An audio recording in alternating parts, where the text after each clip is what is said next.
Let's just dive right into it. A parent who does everything for a child steals their soul. Ouch, right? I mean, that is a seriously jarring, provocative quote. It almost feels completely backwards. We're practically hardwired to think that doing everything for the people we love is like the ultimate proof that we care. But today, we're flipping that script. We're getting into the counterintuitive and frankly, kind of dangerous realities of overparenting. So welcome back to The Explainer. Today we are tackling the psychological dangers of excessive parental shielding. And to really wrap our heads around this, we're going to follow the deeply moving story of a boy named Misha and his adoptive mom, Anna Petrovna. Through what they went through, we'll see exactly why jumping in to fix every single problem might literally be the most destructive thing you could do for someone you love. And why, true love sometimes means having the guts to just let go. Part 1. The Boy Without Feelings. Okay, so to understand Misha's profound emotional detachment, we have to look at where he started out. A massive, overcrowded orphanage right on the edge of the city. It's a crazy contrast, really.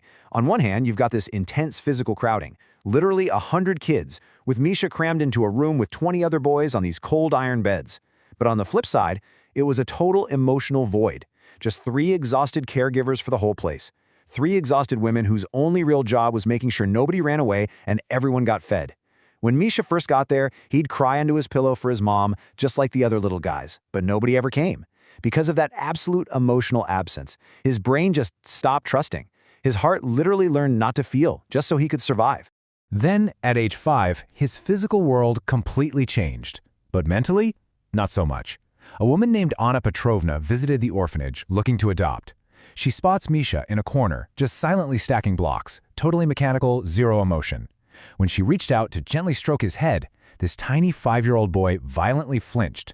He had no concept that a touch could mean comfort. In his world, physical contact meant one thing: danger. But despite all that, Anna took him home. Which brings us to part 2, the trap of overprotection. Now, Anna desperately wanted to heal his past, right? She wanted to make up for all that intense suffering he went through in those first 5 years. But her well-meaning response walked them straight into a total trap.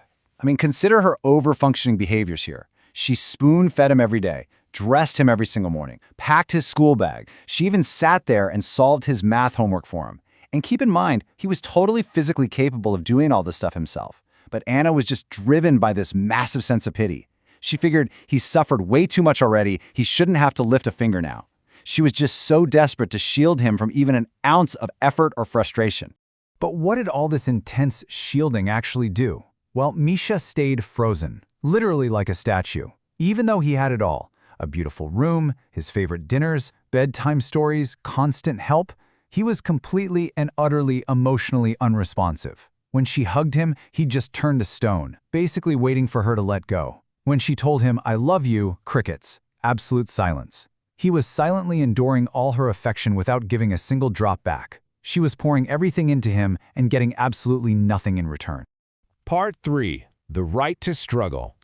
So this agonizing dynamic just dragged on for years. Misha was super polite, got good grades, but he had 0 friends and completely isolated himself.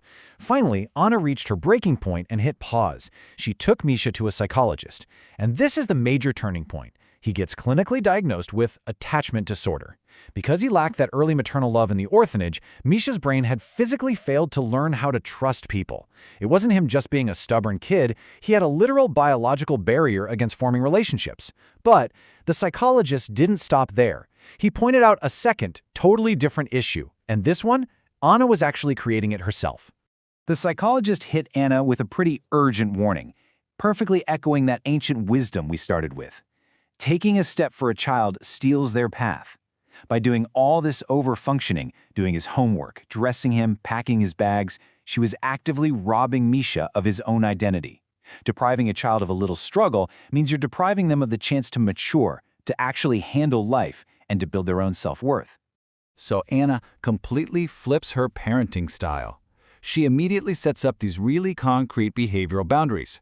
Step 1, she lets him choose his own clothes, even if the outfits totally clashed. Step 2, she stopped packing his bag.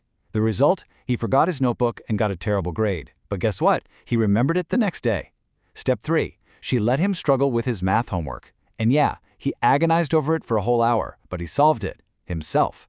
She was finally letting him face real consequences and take on some personal responsibility. Part 4. Awakening of the Soul.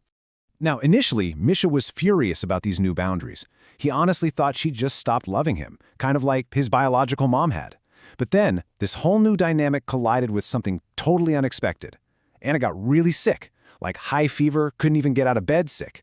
Misha comes home from school and finds her super weak and vulnerable. And in that moment, this huge internal shift happens. Something he'd totally forgotten just stirred inside him. For the absolute first time in his life, he saw someone else who needed help, and it clicked that he was actually capable of providing it.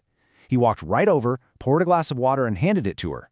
And when she barely whispered thank you, he did something he'd never done before. He sat on the edge of her bed and just carefully laid his hand over hers. And then he finally spoke. He looked right at her and said, "Mama, you will get better."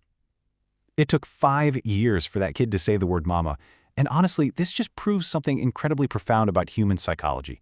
Genuine connection absolutely requires giving someone the space to be needed. By stepping down from being this invincible provider of everything, Anna actually gave Misha room to step up. He finally felt like he was capable, like he mattered. Tracking his path to maturity shows how that one single turning point just cascaded into a decade of massive growth. At 5, he's adopted and totally numb. At 10, during her illness, he says mama and finally feels capable. And over the next 10 years, leading right up to age 20, the progress was slow, it was often painful, but it was real. He graduated, he built a few really tight-knit friendships, and he actually learned how to hug his mom, say thank you, and smile when he was happy. He developed genuine independence. Part 5. The Wisdom of True Love. Years later, they're just sitting in the kitchen drinking tea, and adult Misha reflects on that really tough period. He shared this unbelievably powerful realization. He said, "I didn't love you when you pitied me. I started respecting you when you believed I could handle it myself." I mean, wow. He realized that her suffocating comfort was straight up hindering his self-worth. By backing off, she gave him the exact thing the orphanage never could. Not comfort, but the opportunity to become a fully realized human being. Let's actually compare these two psychological outcomes for a second. On one hand, you have pity, doing everything for a child. And what does that do? It breeds demanding consumers. People who don't learn gratitude, but just learn how to demand more. And worse, they usually end up despising what they see as parental weakness.